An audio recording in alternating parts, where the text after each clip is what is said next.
We ask that you would calm the wind and the waters of the approaching hurricane and spare those in the path from harm.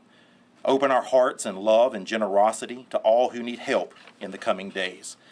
In all things and at all times, help us to remember that even when life seems dark and stormy, you are in the boat with us, guiding us to safety. In your most holy name we pray. Amen. Amen. Okay, John Quagliarello, National Weather Service. Thank you, Governor.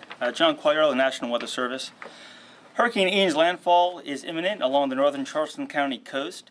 As of the Hurricane Center's 11 a.m. advisory, Ian was a Category 1 hurricane with 85-mile-an-hour winds, and we should be getting an update on its position here within the next hour or so. The impacts of Hurricane Ian are already ongoing across the state. Peak wind gusts as of noon have reached 83 miles an hour at Fort Sumter, 73 miles an hour at Folly Beach, 68 miles an hour at Murrells Inlet, 58 miles an hour at the Charleston Airport, 55 miles an hour at Georgetown, and 53 miles an hour at North Myrtle Beach.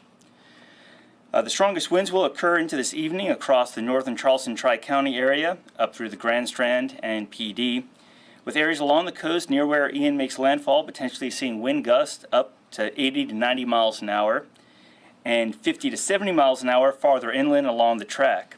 Tropical storm force winds will extend west through the Midlands. These winds have already downed numerous trees and power lines across parts of the state, and these reports should become more widespread as Ian shifts inland and the destructive winds develop. Storm surge flooding is already ongoing as well across much of the South Carolina coast, with reports of inundation in many coastal communities, especially along the central and northern portions of the coast. Peak surge values of 4 to 7 feet of inundation are expected north of Isle of Palms, with lower values south of there, generally up to 2 to 4 feet. Storm surge flooding will be most problematic through mid-afternoon, but could certainly linger through the evening. Areas in and around McClellanville, Georgetown, Debidu Colony, Pawleys Island, Garden City, Litchfield, and Cherry Grove will be most affected. The storm surge will occur along the ocean front, the back bays, and tidal creeks. Coastal roadways could temporarily become impassable. Heavy rain is also ongoing, with many flash flood warnings right now in the Charleston Tri-County area.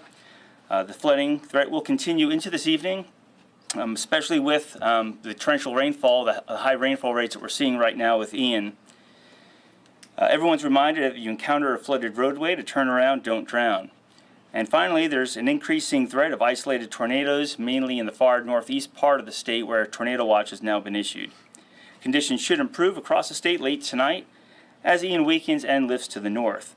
So again, please seek higher ground if you're in a flood-prone location along the coast, and do not drive through flooded roadways. Thank you. Thank you. And we'll answer questions as we go through the team. As I speak, the center of Hurricane Ian is approaching the coast of South Carolina, just above Charleston, mainly from Bulls Bay up through Myrtle Beach. I've spoken to a number of the mayors in those areas, and they are well prepared. The Grand Strand, particularly right now, is seeing very rough seas. Also, behind the Grand Strand, the water is backing up because it can't get out behind the beaches and behind the creeks. But this is not as bad as it could have been. A lot of prayers have been answered, but I would ask people, don't quit yet, because it's still coming. We are not out of the woods. I remind people, as John Quagliarello just said, there's water on the roads. We've seen photographs of it that people have been sending us, the mayors and others, and it's still very dangerous. And there's still winds even where there's not much water in other parts of the state. So if you don't need to go outside in the wind right now, stay inside. If you don't need to drive anywhere, don't drive. Be careful and be smart. So far, fortunately, no deaths have been reported to us as a result of the storm. But there are still life-threatening conditions, and we need to continue to be very careful. I note that in Charleston, they have, according to Mayor Tecklenburg a little while ago, they have about 6 to 12 inches of water in the hospital district. That's much less than was expected. The low wall around the battery was not overrun with water. That is very good news. High tide in Myrtle Beach was at about 12:30, and so we know the water is high there. The winds are high, and as I said before, a lot of water is being trapped inland and can't get out because of the winds and because of the currents. But right now, when the storm seems to be receding in certain parts of the state and is moving on to others at hurricane speeds, this is when people normally get careless, get hurt, and unfortunately often lose their lives. So don't forget that human error is the deadliest thing that we have. Misjudgments, miscalculations, carelessness. So be careful and be smart. I spoke to President Biden this morning. He was fully aware of our situation. He promised whatever help we needed. And you would like to know, of course, he's been here before, and he says South Carolina is a beautiful place. And, of course, I agreed 100% with that. So that is our situation so far, and we have a number of people to speak and provide details. And we'll start with General Jeff Jones. Thank you, Governor. Major General Jeff Jones, the Deputy Adjutant General. Right now, the South Carolina Military Department, which comprises our Army Guardsmen, our Air Guardsmen, and our State Guardsmen, and our civilian employees, they are poised to continue to respond to our state and local partners and the people of South Carolina. Currently, we have 90 Guardsmen on state active duty. They are positioned forward, primarily performing high water vehicle support, and we are poised and prepared to shift operations in response to any request to any mission statewide. Thank you very much. Thank you, General. Kim Stinson. Thank you, sir. Kim Stenson, Director of South Carolina Emergency Management Division. The State Emergency Operations Center is currently at Operating Condition 1, also known as OPCON 1. This is our highest level of alert and response, and we are now fully staffed with a number of state agencies and voluntary organizations 24 hours a day until this event curtails. Right now, priorities include support to counties and responding to transportation, sheltering, supply, and equipment missions. We're also planning for damage assessment and follow-on recovery operations. We continue to work closely with the local authorities to share information and identify unmet needs. We've only received a few requests for support, but they include high water vehicles, swift water rescue teams, and shelter support. In the near term, we expect to receive additional requests for debris management assistance, generators, and also damage assessment. Damages have been light so far, with basically reports of downed trees and localized flooding, mostly along the coast, but we expect that to build over the afternoon. The governor mentioned talking to President Biden, and last night we received a federal emergency declaration which will allow us to seek reimbursement for response costs and any direct federal assistance we might request. And that emergency declaration is different, is not the same as a major disaster declaration, which we requested after the completion of any damage assessment that we would do and potentially provide funding for both infrastructure and repairs and assistance to individuals and families. So the emergency declaration is fairly limited, but it does give us some advantages, certainly at this point. As the storm moves through South Carolina, residents should keep in mind a couple of key points. One is to stay tuned to local television and radio stations for emergency information. Certainly stay inside a well-constructed building, and then try to limit your non-emergency calls to keep that grid open, and use text messages if you've got non-emergency calls. So. Reminder, citizens can use scemd.org and the South Carolina Emergency Management app on your phone to keep up to date on disaster information. And we encourage you, citizens that receive damage, to go ahead and report damage through that app, that South Carolina Emergency Manager mobile app. And then the damage assessment report is on the tools section of the main menu, so it's pretty easy to get to. I checked it out last night. Sir? Thank you. Thank you. Director Nanette Edwards. Thank you, Governor. Nanette Edwards, Executive Director for the South Carolina Office of Regulatory Staff. So around 10:30 this morning, statewide, we had outages of around 32,927. As around 12:25 today, we're already over 69,000. I do anticipate that those outage numbers will climb. The crews are standing at the ready, and they will go out and do restoration efforts, but only when it's safe to do so. So when those winds get to about 30 miles per hour, the crews that are out there, you will see them pause.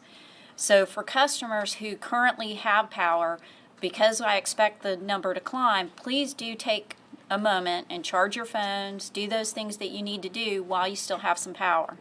For those that are experiencing an outage, do notify your utility so that they are aware. And if you are out and about for some reason, stay away from downed power lines. If you do have a customer complaint, contact ORS toll-free at 1-800-922-1531. That concludes my report. Thank you, ma'am. Secretary Hall, Department of Transportation. Thank you. I'm Christy Hall, the South Carolina Secretary of Transportation. We currently have more than 2,100 employees working this event. As of now, we've responded to more than 200 downed trees across the state that's been removed in order to re-clear the roadway and enable the utility providers to get back in and do the work that they need to as well. We will continue to do that as the storm passes through the state. We are also aware of water on some of the roadways across the state. There are currently no major closures that we are aware of. However, we are closely watching with the local officials some of the causeways in the areas that John Q mentioned, really north of Charleston, all the way up to Myrtle Beach area. As mentioned earlier, we urge people to avoid travel, if at all possible, today as the storm works its way through the state. And Governor, that completes my report. Thank you. Thank you, ma'am. Director Ben Duncan. Thank you, Governor. Ben Duncan, Chief Resilience Officer, South Carolina Office of Resilience. We are standing ready at this time to assist citizens who may have damage or may have some need for assistance from the hurricane. We help with short-term problems, we help with long-term problems, and we are here until we take care of those problems for you. We're here to assist the governor, we're here to help citizens, and we provide information that you may need in the short term or long term. Thank you. Thank you. Director Emily Farr. Thank you, sir. Emily Farr, Director of the Department of Labor Licensing and Regulation. Throughout this event, the agency, through its division State Fire, has been prepared should any search and rescue efforts be needed. Earlier this week, we mobilized Task Force 1 with collapse and water rescue capability at the State Fire campus here in Columbia, so that we were prepared to back up the regional search and rescue teams that are located in Charleston, Hilton Head, and Myrtle Beach. Last night, North Charleston did request 2 boat teams, so we did deploy Task Force 1, and they arrived there at about 10 p.m. last night. We backfilled those teams by requesting 2 boat teams through firefighter mobilization, and Anderson County and Oconee County answered that call, and their boat teams are now here in Columbia, ready to deploy if needed. As well, the State Fire Marshal, Chief Jonathan Jones, continues to make contact with the fire chiefs along the coast to make sure that they do not have any unmet needs. We appreciate all of the first responders who volunteer and stand ready to ensure South Carolina is prepared if any search and rescue is necessary. And just remind those viewers, if you ever do find yourself in an emergency situation needing those sort of assistance, to dial 911. Thank you, sir. Thank you, ma'am. Director Mike Leach, Department of Social Services. Thank you, Governor. Good afternoon. Michael Leach, South Carolina Department of Social Services. Currently, we have 5 shelters open across the state. All are general population shelters. 2 are in Charleston County, 1 in Jasper County, one in Orangeburg, and one in Williamsburg. As of noon today, we have a total population of 119 individuals in our shelters. Our current total capacity is 759, and so we are about 15% of that capacity. All locations are resourced. DSS staff, Red Cross volunteers, law enforcement, and other volunteer organizations are currently engaged in that mission. There are 0 medical needs shelters open at this time, and we recommend anyone who needs a shelter to bring blankets, sleeping bags, pillows, medications, any personal hygiene or personal items, or special foods if you're on restricted diet. And shelter information could be found at scemd.org or redcross.org, or contact your local county emergency manager. Thank you. Director Rob Wood, Department of Public Safety. Thank you, Governor. Good afternoon. I'm Rob Woods, Director of the South Carolina Department of Public Safety. Beginning yesterday, we deployed law enforcement officers from the state throughout South Carolina in anticipation of higher calls for service on U.S. highways, interstates, and other highways throughout the state. We have, in fact, seen an uptick in calls for service starting last night. We were over 90 calls for service from 6 p.m. until 6 a.m. this morning, and we're currently over 131 calls for service from 6 a.m. until noon today. And those calls for service were primarily for assisting motorists and for trees and other objects in the roadway. As it stands now, we have over 300 law enforcement officers from the Department of Public Safety, from SLED, Triple P, and DNR who are patrolling the highways. We'll have those folks out there with the expectation that those calls for service will continue to increase as the storm moves ashore. Again, and just to echo the advice given by Secretary Hall, given what we see with these increased calls for service, with these increased traffic incidents, please stay off the roadways until the storm passes. Thank you, Governor. Thanks, sir. Dr. Ed Simmer, DHEC. Thank you, Governor. Good afternoon, everyone. I'm Dr. Ed Simmer, Director of the South Carolina Department of Health and Environmental Control. We have been working very closely with our healthcare facilities, dam owners, drinking and wastewater facilities to ensure that they are ready. We are very confident that they are ready and prepared to weather this storm successfully, but we do have teams ready to deploy on a moment's notice if we do have any problems.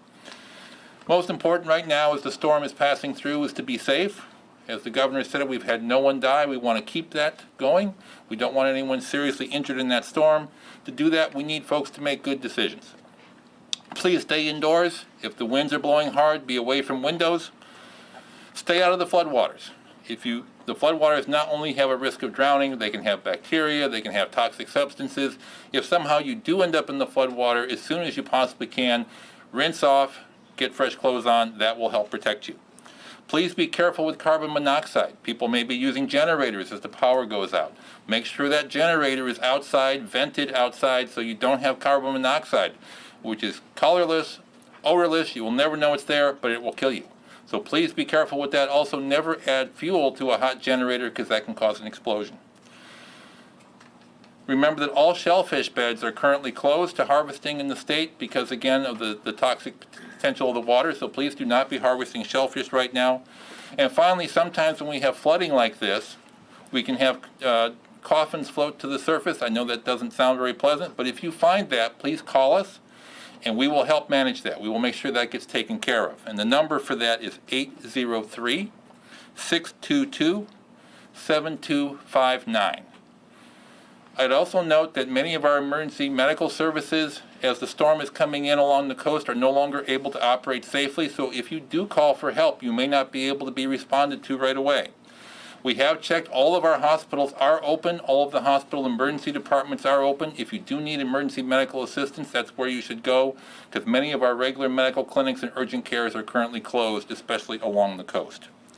If you do have questions as the storm passes about things like mold, your private well, food in your refrigerator if your power has gone off, and when is that safe? Please go to our website, scdhec.gov. We have information about each of those topics and also hotline numbers you can call for things like mold, dam safety, and those sorts of issues. Finally, let me just say, South Carolina is great because we take care of each other. If you have if you have a neighbor, a friend who maybe isn't as able to take care of themselves, please check on them when it's safe to do so. Make sure they're okay. Provide them the assistance that they need. And, working together, we will be safe and we'll get through this successfully. Thank you, Governor. Thank you, Dr. Silva. Chief Mark Keel, SLED. Good afternoon. I'm Mark Keel, Chief of SLED. All of our personnel has been on standby since the day before yesterday. We began assisting ESF 16 Highway Patrol with patrols of our major highways, interstate, major roadways. We started that at 3 p.m. yesterday afternoon, and we'll continue that until after the storm. At that point, if there are areas of the state that we need to transition into security missions that request the chiefs and sheriffs, we'll do that. I've personally been in contact with the chiefs and sheriffs along our coastal this morning, as well as our regional captains are maintaining contact with them. We will continue to talk to them, communicate with them, and if they have any needs after the storm has passed, we will assist them with any of those security missions. Thank you. Thank you, Chief. Are there any questions? Questions? Governor, are you recommending a certain time when people can actually leave their structures, leave their safe spaces? Well, we prefer the wind to be gone and the water to be gone, of course. But we'll be providing that information. It'll be available online, and we'll be having another press conference to provide that. But this is something where people need to use their own judgment. If it's dangerous outside, they should not go. And these winds are high. They can blow projectiles through the air. You can get struck by a projectile, and again, water on the roads can be very dangerous, particularly when there's water in the ditches. And so we want people to use common sense. Stay tuned to the channels. We don't know exactly how the water is going to flow or how deep it's going to be in various places. And there may be some flooding that we haven't seen yet as the water makes its way down to towards the coast. Yes. How would you describe working with the Biden administration while you're preparing and responding to the storm? They've been helpful and cooperative, and as we all know, when there's a hurricane, there's no politics involved there. And everybody agrees that we want to keep everyone safe and protect people, help people recover as well. For the South Carolina Department of Transportation, are there any specific areas where we're seeing the most flooding or trees down that people need to avoid, like certain locations in Columbia that people may need to avoid? Just sporadic trees down in the Midlands and the upstate as these strong gusts move through the state, as described by John Q. with the Weather Service. Of course, in the coastal areas, really from Charleston all the way up to Myrtle Beach, as the tide, currently at high tide, so as that tide is here and the storm's coming in at the same time, there will be elevated water levels across some of the roads. We're seeing that today as we speak, and of course, it'll take a little bit of time for that water to recede, but as soon as it recedes, we're prepared to go in immediately. We've pre-positioned assets to go in and clear any sand or debris or anything that may be blocking those roads immediately to restore service. Question. Director Woods, you said there was about 221 calls for service to your agency. Are they concentrated in any certain areas right now? No, what we're experiencing, obviously in the coastal area, that's where we're seeing the highest increase. We see some sporadically statewide, but mostly it's in the coastal areas where the storm's impacting us. Weather question. With the conditions the way they are now, do you see anything that may suggest that there could be severe weather, such as tornadic, any activity and things of that nature?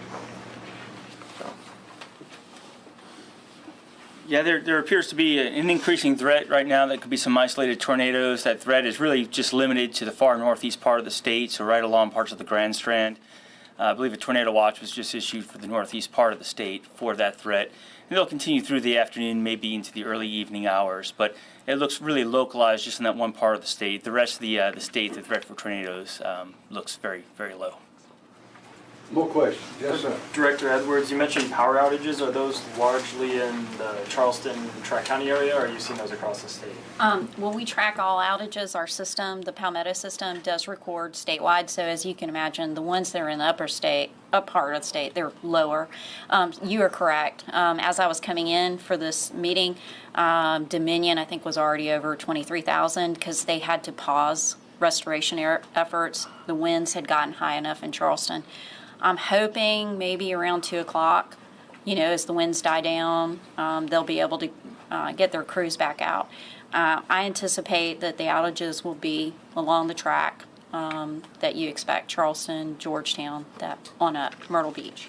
I have a question from John Q. You said, when it'll hit the coast and then come through the Midlands, will it hit around 5 or 6 o'clock? Do people who are at work right now maybe need to head home early? So the track of the storm has shifted a little bit. So it's going to make landfall along the coast, and then it's going to track through the northeast part of the state. So the Midlands won't be experiencing the brunt of the storm, but we're already seeing the high wind gusts out there now, up over 40 miles an hour in many areas. So I think that threat will certainly just continue to increase here over the next couple of hours, and I think be with us through the afternoon and the commute home for many people. So I think people just need to use caution. With those kind of winds, even in the Midlands, while they're not as strong, we're still going to expect to see some trees coming down. So people just need to use caution with that. But I think overall conditions will begin to rapidly improve once we get into tonight and the winds start to diminish. So yeah, certainly the rush hour this evening, everyone needs to be cautious, whether you're on the coast or even, in the central part of the state. We even had some gusts near tropical storm force in Greenville earlier this morning. So even parts of the upstate are seeing those winds as well. So just everyone really should just use caution. John, while you're up there, can you talk about the timing of landfall in relation to high tide versus low tide? So high tide generally occurred right around 12 o'clock along many areas along the coast, give or take an hour. So, I haven't gotten word yet that it's officially made landfall, but we expect it to be really any time now. It should be making landfall based on what we're seeing on radar and satellite. So, that's starting to come in here now, and the National Hurricane Center will make the assessment on when that happens, make the official word. What was the rest of the question? I guess, is this the worst? I hate to use the worst case scenario about the timing. Yeah. So the tides were coming off of high tide, so the water's already built up essentially. The tides come in, and it's not able to flow back out as the storm approaches. So it's just going to continue to build up. So we really expect the worst of the conditions here in the next 1 to 2 hours, we think, as we're coming off of high tide and the waters continue to come in with the approach of Ian. So that surge isn't right with the eye wall, it's usually just out ahead of it. So that's coming in right now with the time of high tide. So the next several hours will probably be the key time to focus on that storm surge threat. For a little more detail on that, John Tecklenburg, Mayor of Charleston, the high tide there was around noon. But of course the storm hit a little north of there, so that was good news for Charleston. As I mentioned earlier, the water did not go over the battery, the low wall at the battery, which is good news, but it was 6 inches to a foot at that time when I spoke to him about an hour ago, I guess. In the hospital district, which usually flood. Whenever there's flooding, it seems it's always there. But in the Grand Strand, Mayor Brenda Bethune in Myrtle Beach, Marion Hatley in North Myrtle Beach, and also Bob Heller in Surfside, we're expecting high tide there. Of course, the farther north you go, the later the high tides are. And it was around 12:30 was when they usually, and where they would begin today. And that's why what John Q mentioned is that water is coming in and the wind's coming in. Whatever rain and water is coming down and trying to get out can't get out, and that's what causes those flooding conditions and flooded roads. Yes, sir. Governor, you speak a lot about infrastructure. Is there anything infrastructure-wise that can be done in South Carolina to help the coastal areas in events like this, or is this just something you have to bear? Well, one of the things we do, and of course that's one reason we have so much interest in I-26, because that typically is a road that has a lot of traffic when a storm hits. But we are working, as you know, we're ahead of schedule. Yes, sir. I'll ask Ms. Hall to address that question on our roads, and that's really the main thing we can do is get those roads, and also to have the people understand the danger that they face in providing them timely and good information, as we attempt to do by having this full team here for your questions. Yes, sir. Yes, ma'am. Yes, sir. Yeah, it's exactly what the governor said. I mean, clearly focused on the evacuation route of I-26, primarily making sure that that gets widened, using the resources available to the department, and those projects are progressing quite well. The one north of Columbia is well ahead of schedule, and the contract to begin the first part of widening on the section between Charleston and Columbia is about to be signed to move forward with that project, again ahead of schedule. All that work's been accelerated due to leadership efforts with the governor and our legislative body as well. So you've got your major routes, and then of course there's a large emphasis looking at drainage projects throughout the state, especially in areas where we have frequent flooding. So more to come on that, but of course there's plenty of work to do when it comes to drainage work across the state. More questions? Director Leach, are you expecting more shelters to open up post-storm? At this point in time, the local emergency management departments they're prepared.